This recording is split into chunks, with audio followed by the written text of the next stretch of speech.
सभी साथियों को और आज की इस लाइव वीडियो में हम बात करेंगे खरसवां गोलीकांड 1 जनवरी 1948 की। और इस घटना से हमें क्या मिला, क्या खोए, क्या पाए। आप सभी जानते हैं आजाद भारत की ये स्वतंत्र की पहली ऐसी घटना है जो बहुत ही निंदनीय है, दुखनीय है, दर्दनीय है। आजाद भारत में जहाँ लोग जश्न मना रहे हैं, खुशी मना रहे हैं, रंगोली लगा रहे हैं, हरे, नीले, काले, पीले रंगोली से अपने खुद को रंग रहे हैं। साथ ही साथ पूरे देश के लोग जहाँ हर्षोल्लास के साथ खुशी मना रहे हैं, वहाँ एक जगह भारत की जहाँ दुखों का पहाड़ टूट पड़ा है, खरसवां। ये नाम बहुत ही बड़ा अक्षरों से लिखा गया है, क्योंकि आजाद भारत में ये पहली बार नरसंहार, ये लोगों की जो बलिदान, उसको कभी भुलाया नहीं जाएगा, को हमेशा याद रखा जाएगा। एक बड़े नेता का चेहरा देश में उभर कर सामने आया, इससे भी बहुत सारे लोगों को शायद खुशी महसूस नहीं हुई, इसलिए ये बड़ा घटना का अंजाम दिया गया है। 1 जनवरी 1948 को यह घटना हुआ था। इसके बारे में हम सभी बात करेंगे। आप लोगों का विचार हम कमेंट के माध्यम से लेंगे और बाकी साथियों को भी जोड़े और लोगों तक शेयर करें, ताकि आज का ये बात जो खरसवा गोलीकांड की है, सभी मिलकर हम करें। बात करते हैं भारत की आजादी में हम सभी बढ़-चढ़ कर हिस्सा लिए थे। हमारे पूर्वज बढ़-चढ़ कर हिस्सा लिए थे। किसी ने अपना खेत में अनाज उगाकर उसका लगान देने से मना किया। बहुत सारे हमारे आंदोलनकारी ने अपने और देश के लिए बहुत सारे ऐसे योगदान दिए, इसको हम भुलाया नहीं जा सकता। चाहे स्वतंत्र भारत के पहले डॉक्टर अम्बेडकर साहब की हो, जयपाल सिंह मुंडा की हो, सुभाष चंद्र बोस की हो, भगत सिंह की हो, या ऐसे बहुत सारे हमारे नेता रहे जिन्होंने अलग-अलग तरीका से देश को बचाने का, देश को अंग्रेजों से मुक्त करने का बीड़ा उठाया था। तो उसी में से एक है उस समय उड़ीसा, बिहार और बंगाल। ये बंगाल क्षेत्र हमेशा से विभाजित होते रहा है। बंगाल क्षेत्र को हमेशा से तोड़ने का प्रयास किया है, उसे कभी जोड़ने का प्रयास नहीं किया। हमेशा उसका विभाजन एक सामुदायिक टुकड़ों का विभाजन कहा जा सकता है, या उनको इस तरह से विभाजन किया गया है जिससे लोग विखंडित होते गए। तो ये उसी समय की बात है जब भारत आज़ाद हुआ और हमारे आज़ाद होने के बाद हमें अलग-अलग राज्यों में विभाजित किया जा रहा था। उसमें हमारा स्वतंत्र भारत अधिनियम 1947 में साफ कहा है कि जिन भी राज्य में लोग जाना चाहते हैं, उसी राज्य में लोग रह सकते हैं। सीमांकन उसी आधार पर होगा। राज्य की आधा जगह तो भाषा के आधार पर हो गई। ज़्यादातर भाषाएँ के आधार पर राज्य का गठन हुआ था। बस बिहार ही एक राज्य ऐसा बचा था जहाँ भाषा के आधार पर नहीं किया गया, या नहीं हो पा रहा था। उड़ीसा के उड़िया के आधार पर, बंगाल तो बंगाल के आधार पर, इस तरह से विभाजित ये पूरा प्रयास चलते गया और इस प्रयास में हमारे लोग ज़्यादातर मेहनत किए और उसका फल देखिए हमें गोलीकांड से मिला।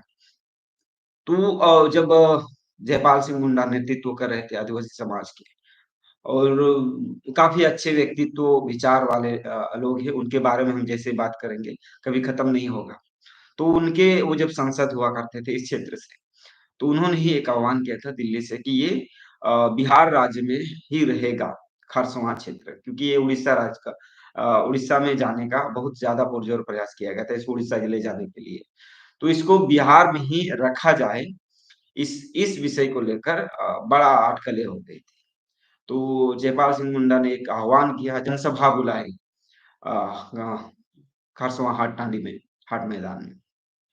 एक बड़ा कुआँ हुआ हुआ करता था, जो हाट आते थे, लोग वहाँ पानी पीते थे और अपने राहत पाते थे पानी पीकर।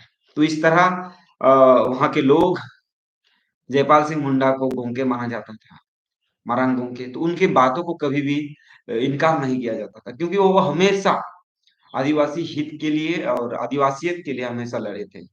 तो इसीलिए लोग जैसे ही जयपाल सिंह मुंडा ने जनसभा का आह्वान किया कि एक जनसभा करने का ये माध्यम था कि क्या हम उड़ीसा में शामिल हों?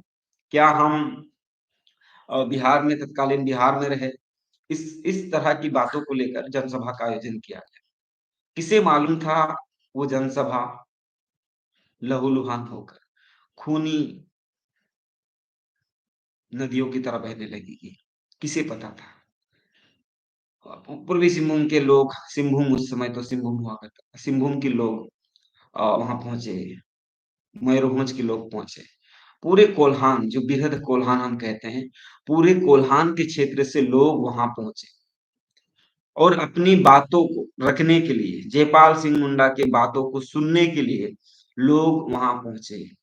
पूर्व, पश्चिम, उत्तर दिशा, चारों दिशाओं से लोग वहां पहुंचे। लोग वहां पहुंचने के बाद जयपाल सिंह मुंडा का इंतजार करने लगे। किसे पता था कि उड़ीसा की पुलिस इस तरह निहत्थे आदिवासियों पर गोली बरसाएंगे? किसे पता था? जब लोग बहुत देर तक जयपाल सिंह मुंडा का इंतजार करते रहे, सुबह से दोपहर तक होने लगे,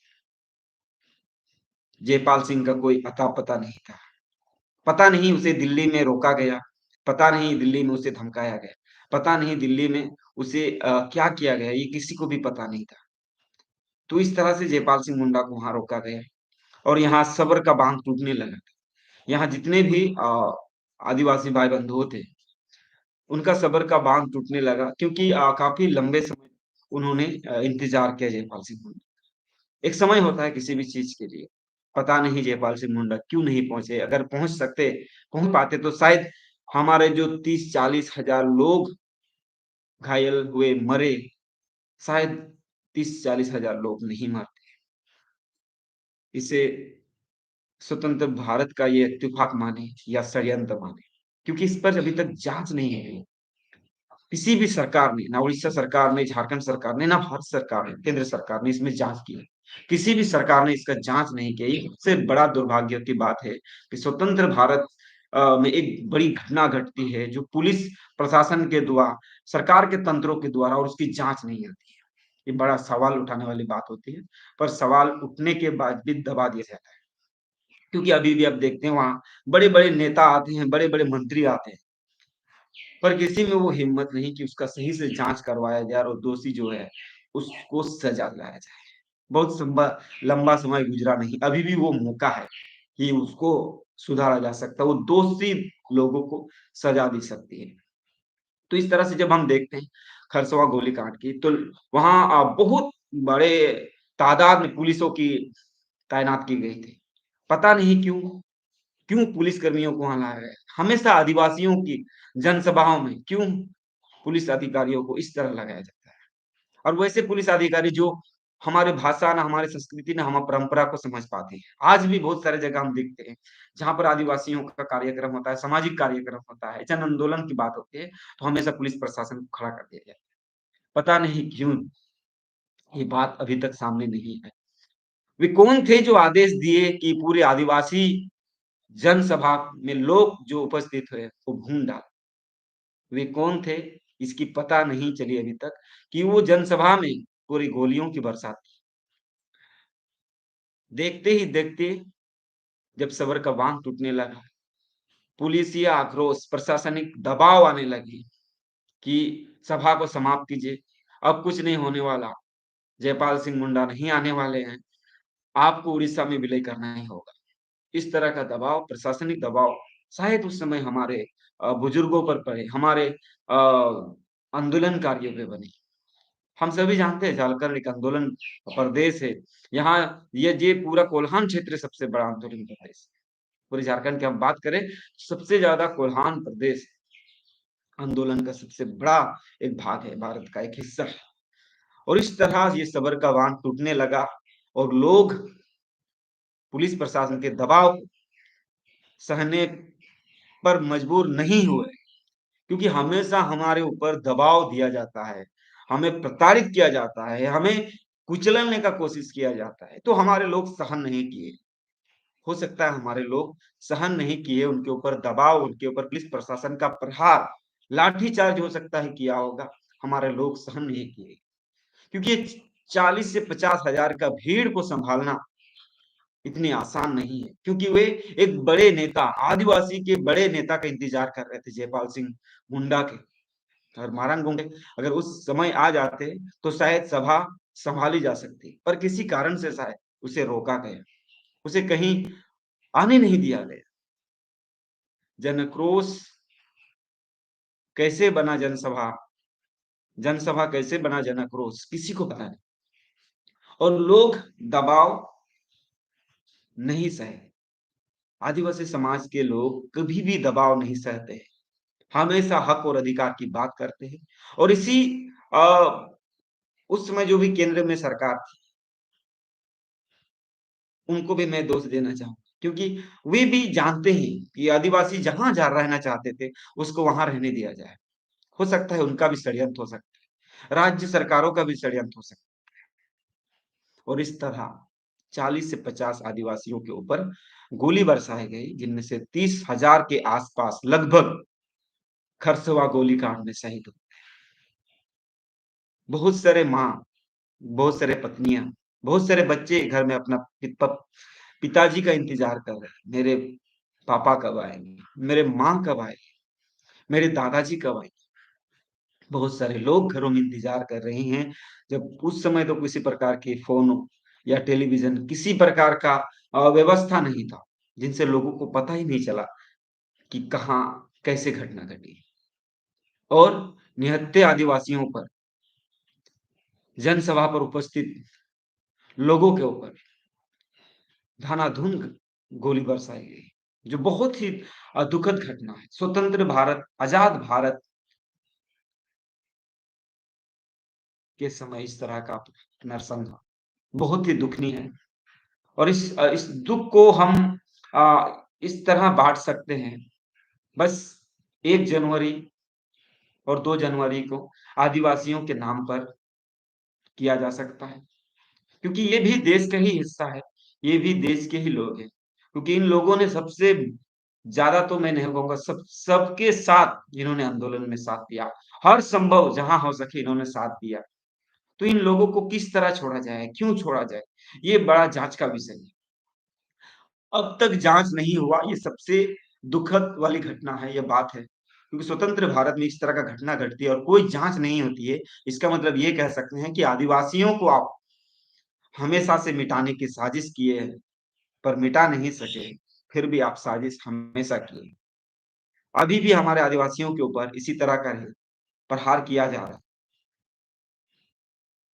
तैयार हो जाएँ, सतर्क हो जाएँ, क्योंकि ये स्वतंत्र भारत हमने जिस तरह का आज़ाद भारत चाहा था, ये आज़ाद भारत में कहीं न कहीं तानाशाही की सरकार बन रही है।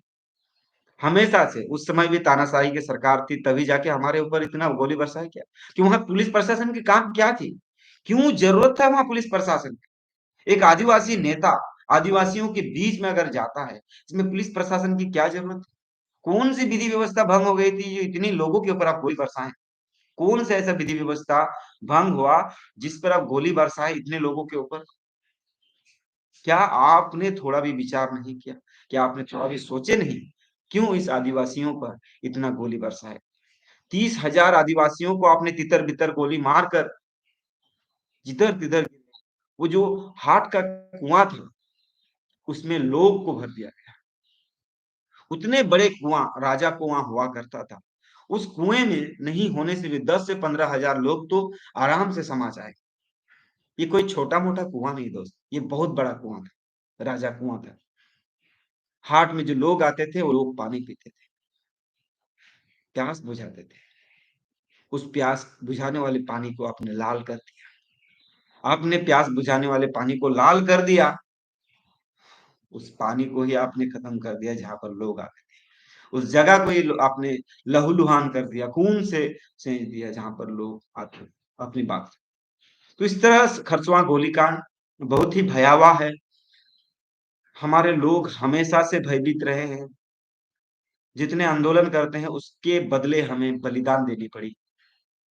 चाहे राज्य की बात हो, चाहे भाषा की बात हो, चाहे हमारे क्षेत्र की बात हो, हमारे अधिकार और हक की बात हो, हमेशा से हमें सजाए मौत दिया गया है। गोलियों हमारे ऊपर गोलियां बरसाई गई। तो इसलिए हम संविधान के उस सभी बिंदुओं को अपने अंतरात्मा से मानते हैं, पर जो लोग संविधान से सरकारें चलाती है, उनको मौका दिया जाता है। वे लोग हमेशा से आदिवासियों के ऊपर तानाशाही बंदूक के नोक पर रखकर उन पे शासन करते हैं। आदिवासी कभी भी गुस्सा नहीं करते हैं बेवजह, पर उस दिन उनको दबाया गया, उनको कुचलने का कोशिश किया और उनके हक और अधिकार को छीनने का कोशिश किया। हो सकता है इसीलिए आदिवासी उस दिन उग्र हुए। हो सकता है निहत्थे आदिवासी उनके पास किसी प्रकार की, क्योंकि हम जब भी जनसभा पर जाते हैं, हम किसी को मारने या किसी को डराने या धमकाने के लिए नहीं जाते। हम अपने अधिकार और अपने हक के बात के लिए हम जाते हैं। ये दुर्भाग्य दिन कभी भुलाया नहीं जा सकता। 1 जनवरी को कभी भुलाया नहीं जा सकता। ये दुखद बड़ा दिन है, ये बलिदान की दिन है, ये आहुति हमारे लोगों ने जो दी है, इसको कभी भुलाया नहीं जा सकता। दोस्तों बहुत-बहुत धन्यवाद। आप लोग हमारे साथ जुड़े हैं, हमारे साथ बात किए हैं, हमेशा हमारे साथ रहे, उसके लिए हम तहे दिल से आप सभी को धन्यवाद देते हैं। आशा और उम्मीद करते हैं कि यूँ ही आप लोगों के साथ रहेंगे और आगे बढ़ते रहेंगे, और जो भी हमारे हक और अधिकार की बात हो, हम हमेशा आगे बढ़कर चढ़कर हिस्सा लेंगे। तो आप सभी का तहे दिल से धन्यवाद। आशा और उम्मीद है कि 1 जनवरी को आप किसी भी प्रकार के नाच, गान, ढोल, डीजे या किसी भी प्रकार के हँसी-मज़ाक या किसी भी प्रकार के ऐसे स्थानों पे ना जाएँ। आप आराम से उस दिन घर पे रहे, अपने परिवार के साथ रहे, उन सभी बलिदान दिए हुए महापुरुषों को याद करें और अपने अंतरात्मा को ये शांति दें कि हम हमारे हक और अधिकार के लिए हमेशा आगे बढ़ेंगे, चाहे हमें आहुति की बलिदान देनी पड़े। इन बातों को लेकर आज का इस वीडियो को समाप्त करता हूँ। आप सभी को बहुत-बहुत धन्यवाद।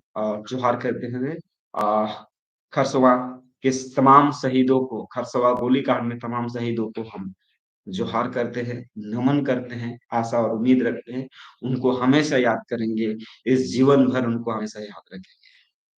जोहार।